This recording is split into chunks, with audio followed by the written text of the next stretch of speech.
Lors de la précédente vidéo, on avait plutôt bien compris où la série nous emmènerait. Comme prévu, Carol cherche les failles chez les infectés. Souvenez-vous de cette question de Carol à Zosha, lorsqu'elle lui demande si elle boit un verre, est-ce que les autres seront également alcoolisés. Ce détail est important pour la suite de cet épisode, ou plutôt pour la fin. Et revenons d'ailleurs à une autre fin, à celui de l'épisode 3, après le dialogue entre Carol et le type habillé en DHL, elle semblait avoir une idée ou avoir compris quelque chose. Il était pour moi évident que dans l'épisode 4, elle allait au moins tenter quelque chose. Une partie de cet épisode se concentre donc sur Carol et les préparatifs de son plan. Plan qu'elle mettra à exécution dans les dernières minutes. Carol va donc agir méthodiquement en notant sur un tableau ce qu'elle sait à propos des infectés, mais également les questions auxquelles il lui faut des réponses afin de pouvoir avancer.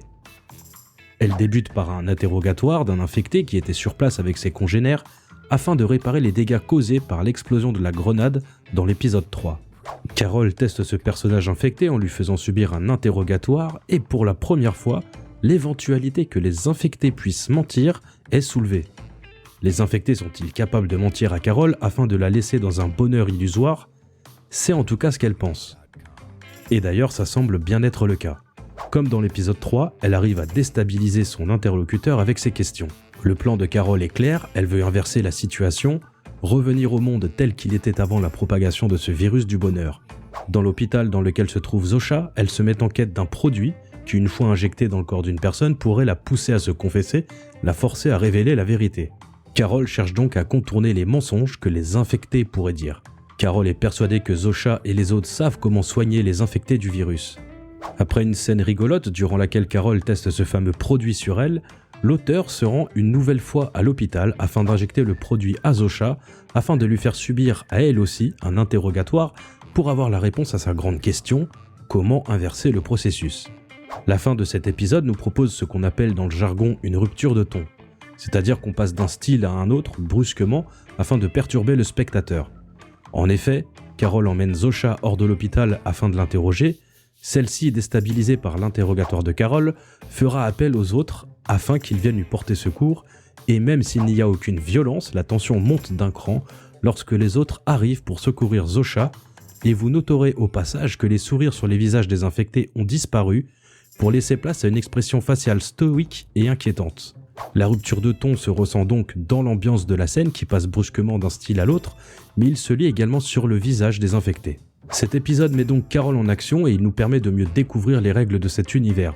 On apprend qu'il y a des questions auxquelles les infectés ne souhaitent pas répondre et qu'ils s'opposeront à Carol si cette dernière cherche à avoir les réponses aux questions qui dérangent. Pluribus continue donc de nous dévoiler son univers et ses règles d'une manière novatrice.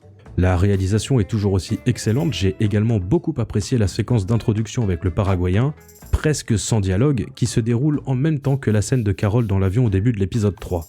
Ce qui me ramène à certaines critiques de la presse française qui disaient que Pluribus avait de longues scènes de contemplation, sans dialogue, qui rendaient la série fade et sans rythme. Je rappelle quand même que le cinéma et les séries également utilisent ce qu'on appelle le langage du cinéma, c'est-à-dire nous raconter quelque chose par l'image, par la mise en scène. Alors un film ou un épisode peuvent être bavards si besoin, mais ce n'est pas une obligation, et la mise en scène doit également suivre puisqu'on regarde un film avant de l'écouter. Better Call Saul avait aussi des scènes sans dialogue et ça n'avait jamais dérangé personne. Je pense notamment à l'introduction d'un épisode avec Mike Ehrmantraut qui était dirigé avec maestria, sans une seule ligne de dialogue, pendant de longues minutes.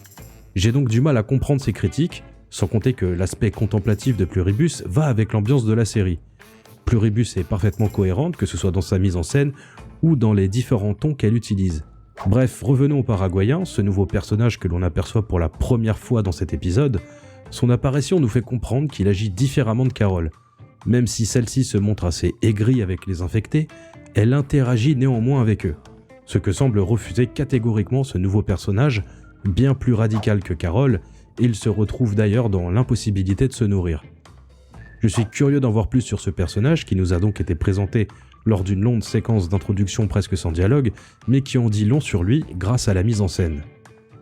C'est tout ce que je pouvais vous dire sur cet épisode 4 de Pluribus que j'ai trouvé excellent, et plus les épisodes défilent et plus je m'accroche à cette série, l'envie d'en percer les mystères et donc de mieux découvrir et comprendre cet univers me rend pressé d'être à mercredi pour voir l'épisode 5, car oui, l'épisode 5 sera diffusé ce mercredi 26 novembre, soit 2 jours plus tôt, puisque les Américains vont fêter Thanksgiving à partir de jeudi. Merci à vous d'avoir regardé cette vidéo, j'espère qu'elle vous aura plu, elle est plus courte que les précédentes étant donné que je n'ai pas énormément de choses à dire sur cet épisode, il était très bien, mais aussi plus court. On verra ce que nous proposera l'épisode 5. Il n'y a pas besoin de faire long si je peux faire plus court, autant être simple, précis et concis. Abonnez-vous, rejoignez-nous, prenez soin de vous et soyez heureux.